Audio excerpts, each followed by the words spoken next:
video. Nagsimula ang video sa pagbating vlogger sa mga manood at paalala na mag-subscribe at i-click ang bell notification para sa mga updates. Nagbigay rin siya ng mensahe para sa mabuting kalusugan. Pagkilala sa kalingap at pagbati kay Joy Diwata. Ipinakilala ang mga pangunahing personalidad ng kalingap tulad nina Kuya Val Santos Matubang, Ate Edna Vlogs at Kalingap Rob.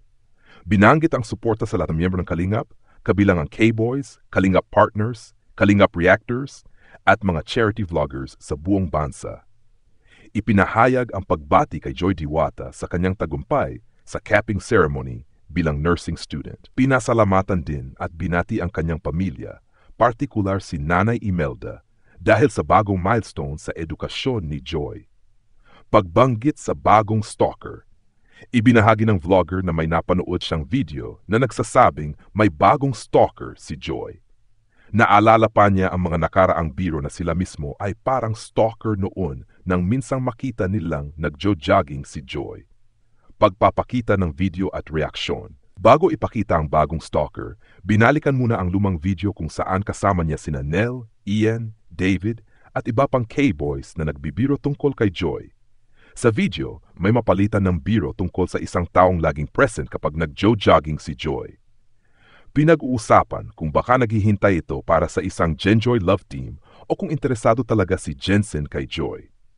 Napansin na tila palaging nandiyan si Jensen tuwing jogging si Joy. Pag-uusap tungkol kay Jensen.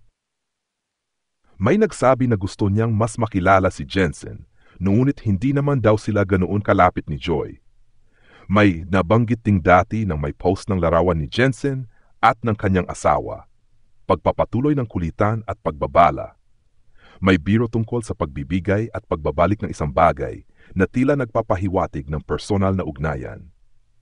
Pagkatapos, lumipat ang eksena sa isang lugar na tinawag na Carla at tinawag si Laila. Sinabi ng isa na habang nag-jogging si Joy, may naninilip o sumusunod sa kanya, ngunit nilinaw na hindi naman ito palaging nangyayari. Pinayuhan si Joy na maging maingat at huwag basta magtiwala. Babala sa red flag.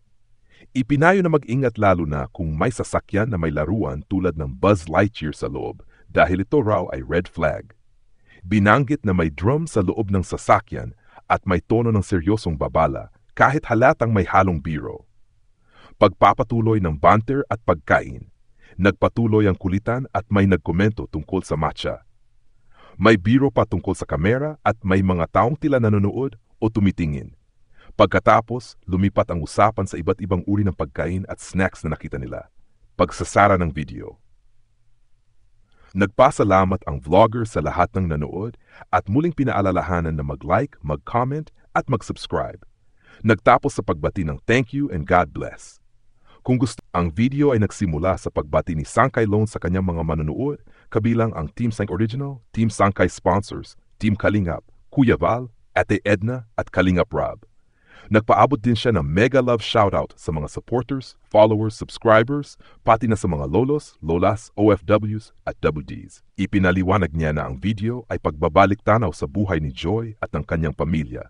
Mula noong sila ay madiskubre ng Team Kalingap hanggang sa kasalukuyan, matapos ang isang mahalagang yugto sa buhay ni Joy, ang kanyang cupping and pinning ceremony bilang nursing student. Buhay noon, ipinakita ang lumang video clips na nagpapakita ng kalagayan nila Joy noong unang matulungan sila. Nakatira sila noon sa sira-sira at lumang bahay na gawa sa lumang materyales at sako, pati sahig ay sako rin. Wala silang semento at tumutulo ang bubong. Si Nanay Imelda, ina ni Joy, ay tanging tumataguyod sa kanilang magkapatid para makapag-aral sila kahit hirap sa buhay at kulang sa pagkain.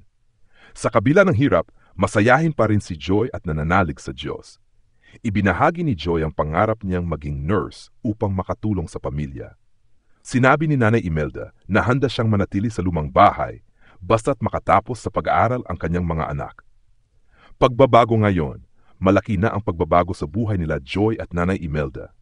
May maayos na silang bahay at sapat na pagkain. Naging beneficiary sila ng tulong mula kina Kuya Val, Kalingap Rob, Kuya Andy at iba pang sponsors ng Team Kalingap. Si Joy ay naka-uniforme na bilang nursing student at umakyat na sa entablado para sa kanyang cupping and pinning ceremony. Mapapansin na bumata ang itsura ni Nanay Imelda kumpara noon dahil wala na silang matinding iniisip tungkol sa pagkain at edukasyon ng anak. Pagpapatotoo.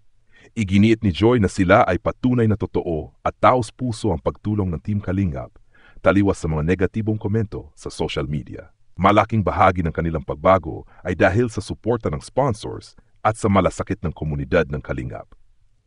Reaksyon ni Sangkay Loans. Labis siyang natuwa sa transformation ng buhay ng pamilya mula sa hirapan hanggang sa maabot ang kanilang mga pangarap. Pinuri niya si Joy at Nanay Imelda sa pananatiling mapagpakumbaba at marunong tumanaw ng utang na loob. Nagpaalala siya na sana'y magpatuloy si Joy sa pagiging masipag at mabait at manatiling grounded kahit magtagumpay. Binanggit niyang ang kanilang kwento ay patunay na walang imposible basta may tulong, tiyaga at determinasyon. Pagtatapos, nagpasalamat si Sangkay Loans sa lahat ng nanood at muling hinikayat ang mga hindi pa nagsusubscribe na gawin ito. Nagpaalam siya sa mga sangkay at kalingap at nag-iwan ng pagbati ng ingat sa lahat para sa mga updates. Nagbigay rin siya ng mensahe para sa mabuting kalusugan. Pagkilala sa kalingap at pagbati kay Joy Diwata. Ipinakilala ang mga pangunahing personalidad ng kalingap tulad nina Kuya Val Santos Matubang, Ate Edna Vlogs at Kalingap Rob. Binanggit ang suporta sa lahat ng miyembro ng kalingap, kabilang ang K-Boys, Kalingap Partners, Kalingap Reactors, at mga charity vloggers sa buong bansa.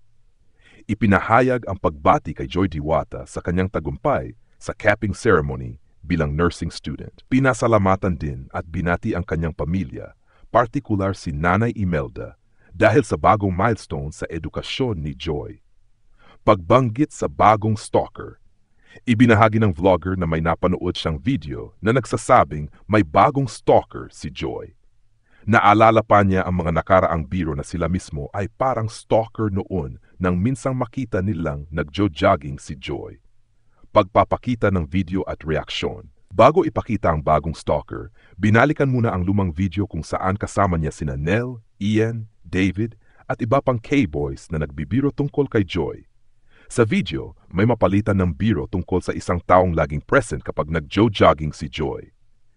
Pinag-uusapan kung baka naghihintay ito para sa isang Genjoy love team o kung interesado talaga si Jensen kay Joy. Napansin na tila palaging nandiyan si Jensen tuwing jogging si Joy. Pag-uusap tungkol kay Jensen.